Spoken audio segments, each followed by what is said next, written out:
You're very welcome back for this week's YouTube video. It's going to be something a little bit different to what we're typically accustomed to or what we typically put out on our social media platforms. I suppose with my background, being a military sniper and mental performance coach, there's always this perception that you need to be serious. There's always this perception that you almost need to live your life tougher than a coffin nail. And the reality is it's not true. I know for myself personally, I have a great sense of humor, fun, laughter, having a joke, sharing a joke. There are things that are above my highest values. If I look at some of the toughest times of my life, and I think Rosanne will definitely agree, some of the real challenging times that we've been through, we've always had the ability to just laugh it off, share a joke. And sometimes that's what people need. That can really get them through some of the hard times in life. Impersonation has been a skill of mine. As back as far as my military days and probably even before, probably as far back as primary school, impersonation is something that I had a little bit of a skill for. I've never really ventured into trying to impersonate public figures, which is what we're going to attempt here today. So we put it out to you guys on social media and we got a list back of 17 names. So we got a list back of 17 public figures. We're not going to go through all 17 today, otherwise probably here all day, but we'll definitely attempt it. My goal is to give a good attempt at each and every one of them.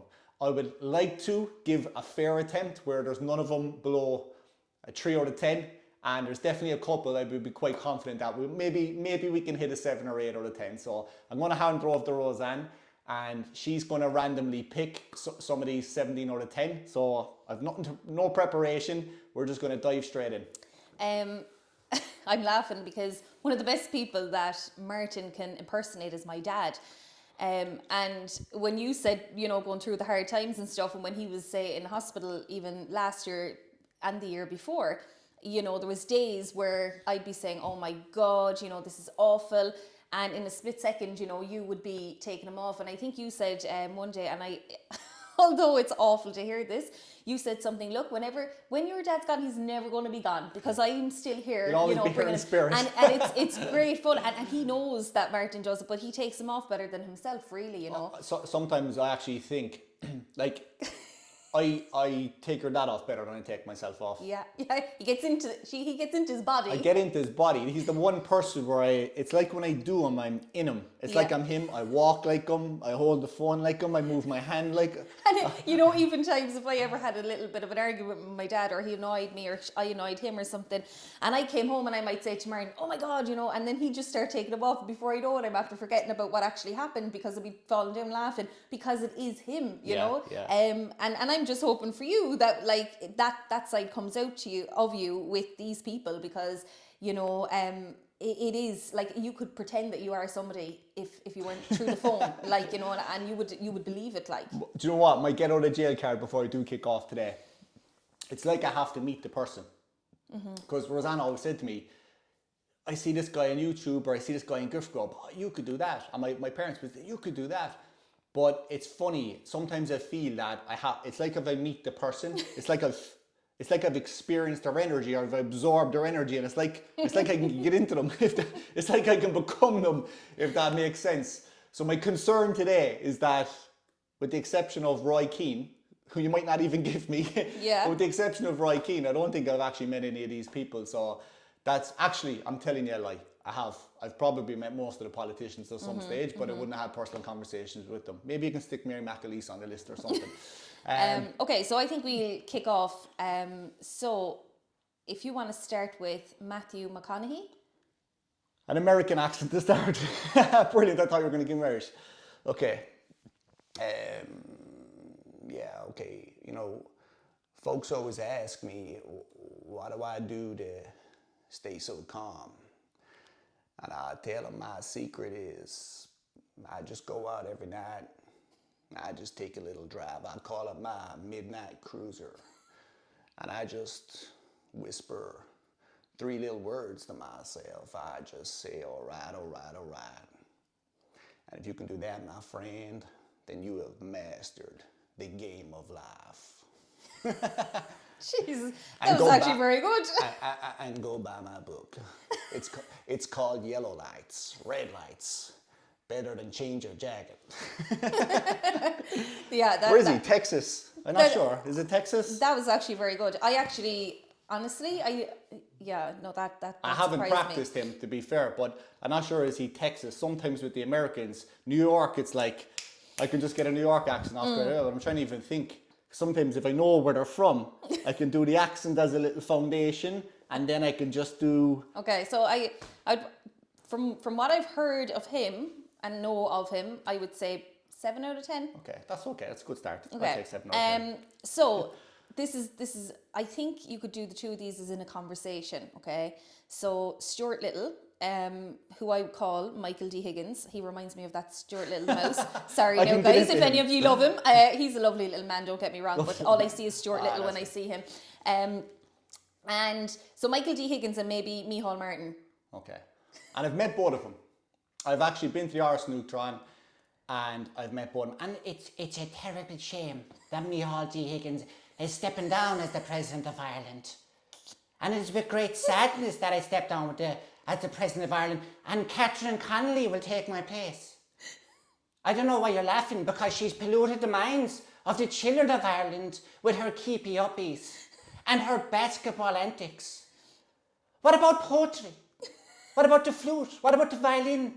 The trumpet and the trombone? Would you not like your children to be brought up around this? No, you wouldn't be laughing in 3 years when Catherine Connolly has ruined the country. I can't keep a straight face.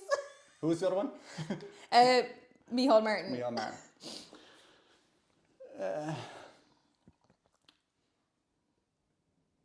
It's now 2025. I've been involved in politics since 1932. And in my time as Taoiseach, I've personally been impersonated over 132 times. I'm trying to do the face. I can see him. It's like I can see him in the mirror in front of me. Because when I see him, even when I hear him, all I'm imagining is his face. You know, it just, I don't know. And it's very subtle, but it's like, it says a lot. Yeah, yeah. It's funny. Seriously, yeah. It is. It's 32. Yeah. Yeah, it is. I Okay. can work on him, Jesus. Yeah, but that's okay because, you know, again, you need to get into the energy of the person. Okay, how many out of 10? I would say 7 out of 10 again. Both of them, 7 out of 10. All right, 8. I thought the president that was in him. Yeah, okay. I thought You that was become one of- Stuart Little. Yeah, I was in Please, him, I was guys, doing tell it, me yeah. someone else actually can see Michael D. Higgins as Stuart Little. I just see this little mouse when I see him. Like, it's hilarious. Whenever we used to go to the Irish Neutron, I used to do loads of ceremonial in the army. And the reason you know, like how many times did you see me in my SD1s? I would do, like I've done hundreds of funerals. There's actually a stage where I thought to myself, if I go to like a family member's funeral, it's like the emotion has left me because I've done so many military funerals over the years. But I used to go to Ars Neutron so many times doing ceremonial guards and stuff for the army. And it didn't matter who was in there, I could impersonate them, all right? And I would never do it around the troops because most of the time I was in charge, right, leadership role. And my worry, because some of the other guys, like my peers would say to me, you should do and I was like, no, because what will happen is people will start laughing on parade and I'll get the blame. So I never did. But I can remember there was one time we were going up to the Irish and Michael D. Higgins, he was there. And there was a younger officer, because when a lieutenant passes out in the army from the cadets, they're a second lieutenant, they're typically much younger. He was only about 19 or 20. And I remember going up to the Irish Neutron with him to do a ceremonial guard. And I was going up in the car with him. And I was impersonating Michael D. Higgins to him. And he thought it was the funniest thing ever. And whenever we were there on the day, he was standing right in front of me and he had a sword. And next thing, it's like, I was standing behind him and I was looking at him and I was like, is he going to collapse? I was thinking, Jesus, is he warm? Because it was during the summer. And you can dehydrate very quick on parade and you can start to get dizzy and a lot of people collapse. I was thinking he's going to collapse. And next thing, it's like his body, it's like he turned into a human vibrator. I could see his body vibrating and vibrating and vibrating. And suddenly afterwards, he told me. It stuck in his head. When the president was giving this speech, he thought it was me. But it's funny. And you know, sometimes I often think, you know, even like when you're impersonating my dad, right? And it's all for fun, by the way. It's never negative or anything like that, you know. But it's funny because I'm often thinking, what's he doing about me behind my back? Is he in the fucking mirror now with his trying on a wig? And, you know, I'm like, what is he actually doing about me? But he probably can't impersonate me. I don't try your clothes on whenever you're not here. Well, no, I think you do. Yeah. Okay, so, Donald Trump and Leo Varadkar, I think you could do both those together, as in like conversation as well. I think that might be good. Okay, yeah.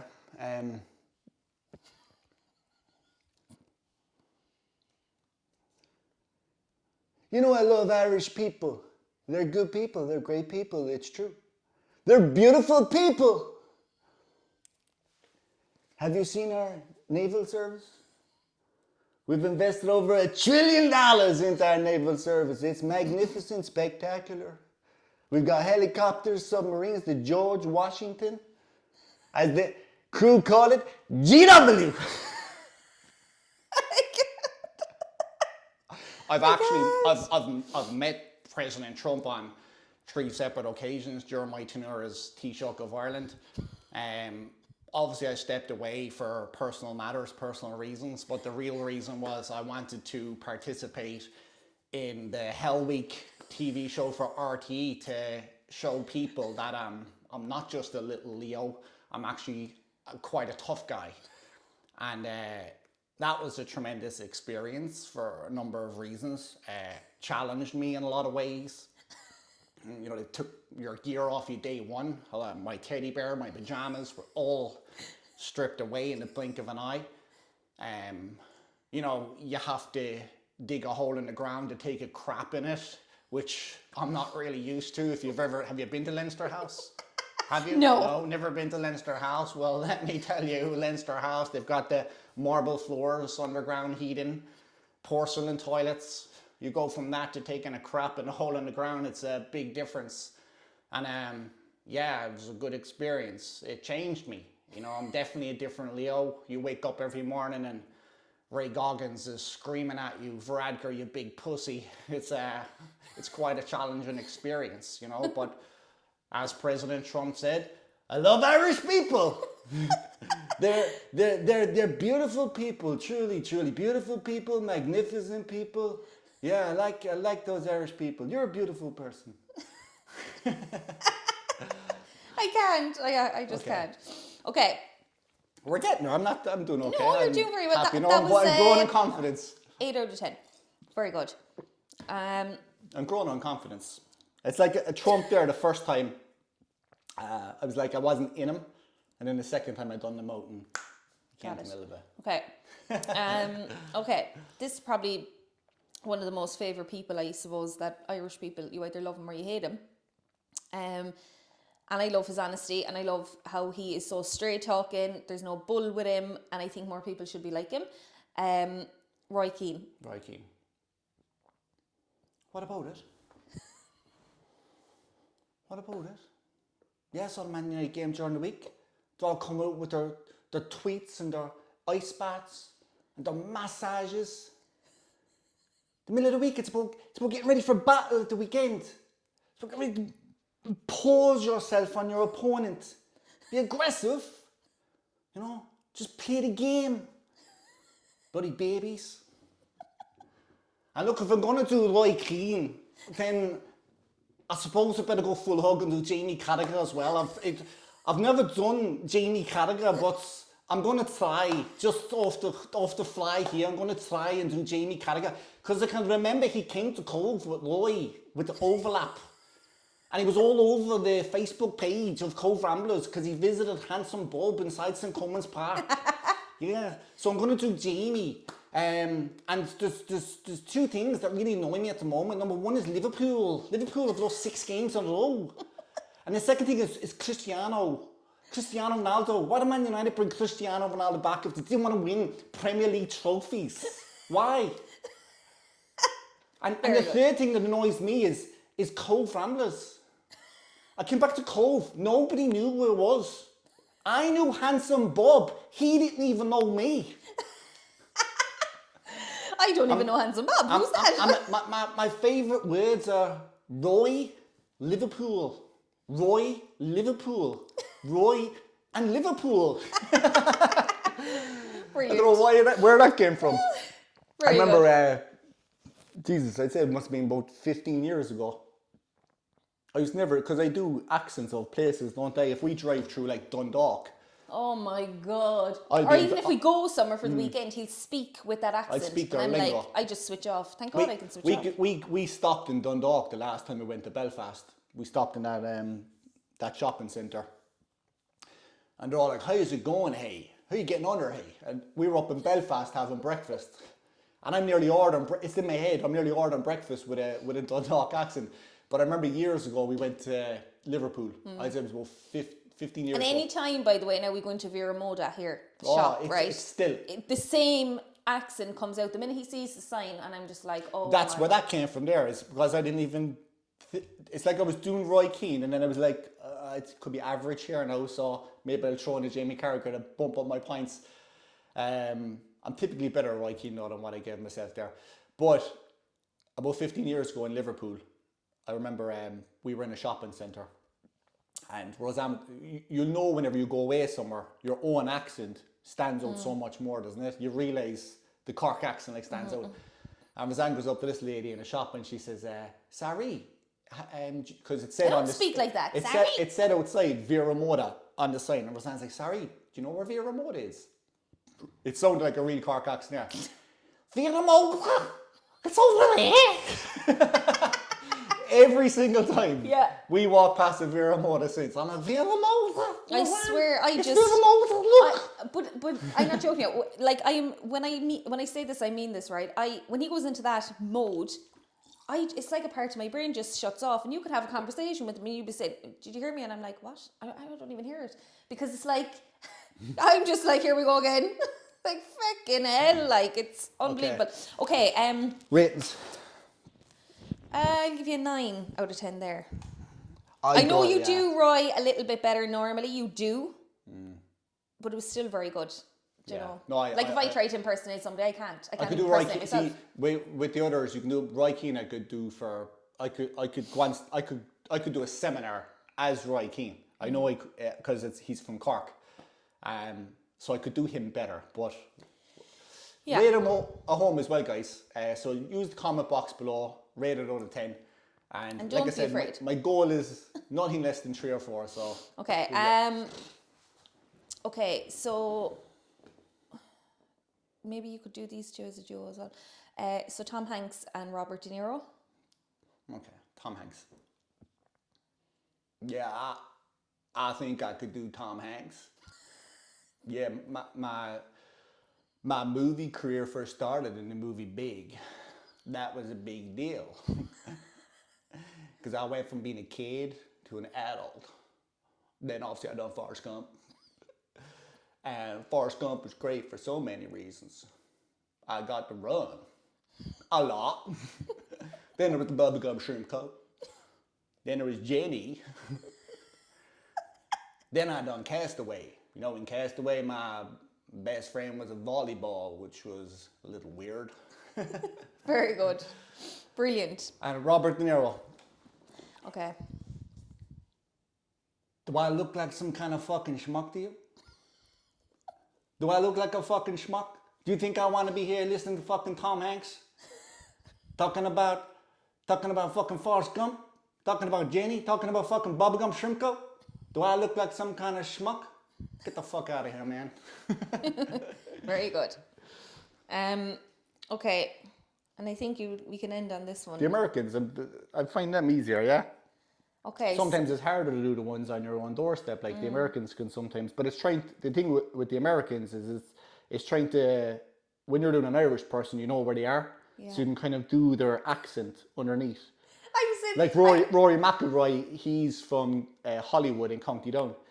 So I'm originally from County Down. So when you're doing like those people, like Rory McIlroy, Daniel O'Donnell, Jerry Adams, all them people from the north, they can come so easy because you know the accent. But with the Americans, sometimes it's hard to know where they're from, whether it's an Eastern accent, a Southern accent, or whatever. But look, come on. But I'm laughing here because I'm like, yeah, they're all really, really good. But like, all I'm thinking about is my dad in the background. It's a howl, and you'll have to end with that, just something from it, because it's hilarious. People won't get it, so no.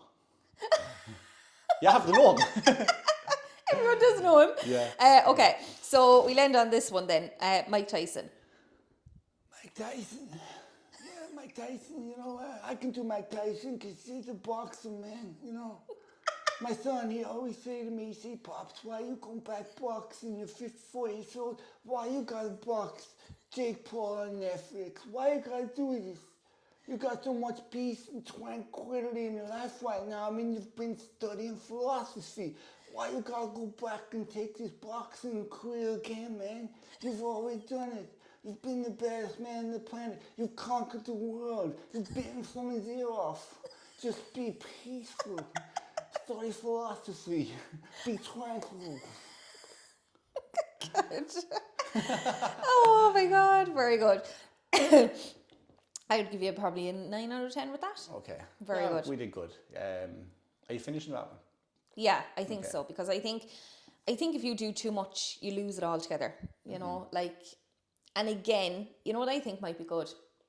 At times when there's no camera on you and we could be just in the car, like, maybe I'll start just recording you won't even know about it, because that's where the real version comes out, in my opinion. Yeah. You know, because you haven't done this before. Yeah, I know. It's very, like, when you're sitting there obviously doing it on camera, because you're doing it, like, you know, sometimes it's actually just when you're driving down the street and something happens and you start doing an accent, and before you know you're into it. Like last week we went for an Indian, and don't ask me how it came into my mind, but I remember years ago, I'd say, like, it was before our kids were even born, one of your clients in the hair salon. Yeah.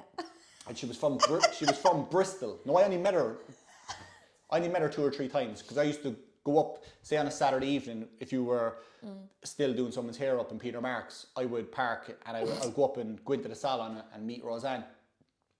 And I remember meeting this client a few times, but she was from Bristol. And remember one of her teeth she was missing one of her front teeth. She was getting it replaced. I know, it's not like she's not out of Britain stuff, it's pubs, right? She just like, she was getting it replaced, like, you know, at the time, remember, she had a file down or something. So that day, whenever she was talking to me, and Rosanne you asked her about her daughter. Remember, Rosanne asked her about her daughter, and she says, don't you talk to me about her? And then she looked at me, and it's like she said it to the guy. She looked at me and she goes, she's only getting a tenner for her birthday. Don't talk to me about her, she's only getting a tenner for her birthday. It's the way she looked at me and said it. It's like I just absorbed her there and then. But we were in an Indian last week, and I couldn't pronounce. It's called a veggie badgie, but I couldn't pronounce it.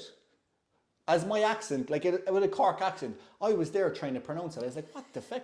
A veggie barge, a veggie badgie. And then it's like in my head, something just said, Mart, change the accent, you might get it. It's like I did a Bristol accent. I was, veggie badgie, please. The 2 kids are kicking under the table. They're like, don't start. Because when Martin starts, then it sets me off. And when I laugh, like, people, like... Rosanne could be laughing like that in a restaurant, and then the kids want to leave. I was in a coffee shop last week, and I had my coffee, and I was standing talking to the lady behind the counter, and we were skitting, but she was telling me something, I was laughing, and one of the other girls who I would be friendly with, like, she walked down and she came back up and she goes, I knew you were in there. She goes, because I could hear you. But that's how I go when you would do something like that. And the kids are so embarrassed. And Shay in particular, he's like, don't make her laugh, she's so annoying. I get tortured. Yeah. What was the best one overall, do you think? Or what's the one that did? I suppose, I wouldn't say there's the best. I do think you're very good at all of them, to be honest.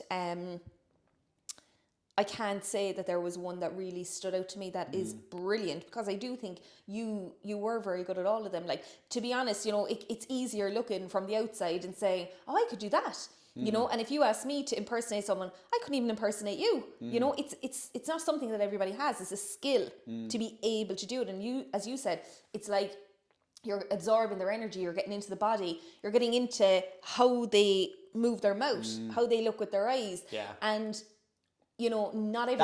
That's what I'm actually doing. Like, it's hard to explain. People in the army say to me, how do you do it? Like, how do you just do that accent? But it's like you kind of like become them. It's funny. Yeah. Like, even with Trump, I done Trump, and then I did Varadkar, and then I went back and did Trump again. And the reason I went back and did him again is because the first time I did Trump, I wasn't him. It was like, and then I done the mouth. Sometimes he sits and the mouth goes to the side, like. You see, even And whenever you do that that, up, like, it just rolls. Okay, or your man Matthew McConaughey, whenever you can just see he's in deep thought. You know, he's just like... Yeah, but like I could meet people and genuinely I could walk away and something always stands out about somebody, but I'd never be able to come away and actually, you know, like you did with that client in the salon, that wouldn't even enter my mind. I wouldn't even entertain kind of doing it because I'm like, no, so it is a skill, you know, and most people can say, yeah, I can impersonate people, but really, can you? Because it's not easy, like. Look, it's a bit of fun. It's a bit of fun. That's the and reality I think, of it. you know, the main thing why I think the main reason why it's important to do this, right, is because, you know, from the outside looking in, and I only spoke to a group of women yesterday about this, it's like, you know, on social media, people can look at you and say, oh God, you know, that person's very serious, that person is perfect, they've it all figured out. Whereas in actual fact, it's amazing because anytime you think like that about somebody, you know, eventually you will find out that, God, you know, actually they're not like that at all. For example, I remember probably about 2 years ago, a lady said to me, and she meant really well by it, like, she said, Rosanne, you know, I remember meeting you in an event, she said, a couple of years ago, and she said, I didn't know what way to take you. I thought you were very, not a bitch, don't get me wrong now, she said, it's not that, but she said, I thought you were very, you know, stern and, you know, oh God, I wouldn't really go up and speak to her because I don't know what to make of her kind of thing. And I said, that's funny because a lot of people say that about me, you know, and I don't care if they say that about me, that's just how they think. But she said, it's when I did speak to you, she's like, I was so surprised. She was like, oh my God, you know, like there's a total different side to everybody. And for you, you know, because I do think sometimes people do have that judging a book by its cover. Oh my God, they're very serious. A lot of people have said to me, oh, I'm afraid of Martin, joking. But I can see that in a sense because, you know, how you are on social media, but that's who you are. You know, people like it or they don't, and that's fine. But you have to be yourself. No, I know that. And I always say that, like, that's who I am. Like, I can remember when I first got into coaching and, you know, like coming from the background that I came from in the army, and I remember like other coaches and personal trainers, they used to say like, oh, you're too professional. You're trying to be too professional. I'm like, no, that's who I am. I've always had high standards, and if I go into if I'm coaching, I'll aim for the highest standards. If I'm doing something else, I'll aim for the higher standards. Yeah, but the misconception is sometimes people can put you into one category where, okay, that's you. You're a very serious person. You've got really high standards. You know, you can't be fun because that's who we are. Whereas that's not true. Every single one of us have got, I always say it, right? We change our jacket. It's like wearing a jacket and you've got different pockets, you know? And for me, like I've got my pocket where I'm very professional and I take what I do extremely serious. And I put my heart and my soul into everything that I do every single day. But I've got other pockets in that jacket. Like I'm a family man. I like to have fun. I like to have fun with my kids. I like to have humor. And all of those things, they're such an important part of your life, because if you just become very one-dimensional, like, okay, this is who I am, and you cut off from everything else. You're isolating yourself, like. But that's where a lot of people feel lost in life and they don't know who they are. That's a big challenge, guys, is whenever people say, I don't even know who I am anymore, because you hide away so many sides of yourself. Yeah, it's interesting because I remember one of the guys, I was on a call recently with a client, and you know, we do a lot of obviously serious work, and at the start of his journey, you know, we would have been doing that. But I remember I said to him, I said, listen, I said, you know, okay, we will focus on, you know, the serious things and what we have to focus on. I said, but you know what?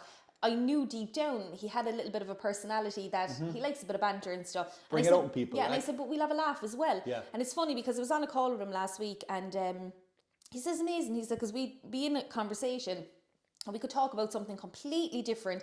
And he said, but I always come away feeling so much lighter because we have a laugh, we have a joke. And you know, a lot of the time when people, because often people would ask me, Rosanne, is it not draining, focusing on people's issues and problems all the time? And you know what? Like, it's the complete opposite, because You I'm get not. so much energy Of course from you do, helping people. because again, I'm helping them to come out of that. And I Yeah. think there's a total misconception there. Is like, if you're a therapist, that, oh, you're only listening to problems. Of course you do, but you're helping. And that's, I suppose, why I would feel I'm a little bit different. I don't allow the client to stay in that. I'm like, right, okay, how can we take you from there and take you out of it? And it's funny because a lot of people do say that to me. You're actually really funny, and we have a laugh and we have a crack, and you don't take life too seriously. And I don't. And it's funny because one of the girls said to me, who I used to work with in the salon recently, she said, do you not have the laughs anymore? Because I was known in the salon as, I love the laugh, and sure, who doesn't? And I wouldn't hide that. And she said, now in your new role, now you have to be Mrs. Professional. I said, I always could be professional. I said, every one of us can. I said, but the laugh still happens, and I make sure of that. And I think that's why the people that come to me, I think that's why they do. But every single person, you have who you are at the core, Yeah. and there's things can pull you away from that in life. Yeah. And I've said that to so many people. I know we're going way off track here, by the way, but like I've said that to so many people. I could be on calls with a client, right? And you can see this side to them. It might be, I'd see a different side to what I see on social media. So on social media, they might be very tense, like struggling to get the words out. I'm very uncomfortable on camera. Yeah. Then they're talking to me, and it's like they're this expert where things just ooze. And I'm like, see that version of you? That happens all the time. See that version of you? That's the version of you people need to see. But so many we don't see ourselves. It's like you say, Rosanne says it to me. She's like, Mara, I'm telling you now. She goes like, if you show that version of you, Yeah. people would get you, Yeah, yeah. But again, we don't. A lot of us don't see ourselves. Because again, who we are at the core, right? Like, I think people are afraid to show that because fear of judgment and fear of rejection is huge amongst people. And, sometimes people put on this outer coat because people are like, okay, well, they're used to seeing me like this. I've always been this way, but I'm exhausted from being that person. And if I let the real version of me out, what if they don't like me? What if they don't like me? What if I don't fit in? Exactly. And that's the So, big fear. and you know what? That is the big fear. But also, I always say, like, when you find that version of you and you let it out, that's when you really start living, because you've no idea how people are going to receive that. And if people who don't receive that well, they shouldn't be in your life anyway. You know what I mean? So that's why I always say to people, bring that side out of you. Stop hiding that, because I've seen it myself. It worked wonders for me doing it, and I don't hide it now. That's why I don't hide when I'm speaking to a client. It's funny, I had a consultation call recently. You impose yourself on your clients. Yes, but I had a consultation call recently, and I spoke to the guy, and he said something, and I made a little bit of a joke about it, and he was roaring laughing, and he said, and I'm not a funny comedian, by the way, it was just off the cuff, right? And he said to me, I haven't laughed like that in a long time, he said, and he was like, Jesus, I feel great. And that's not just because of me, I didn't, save the day.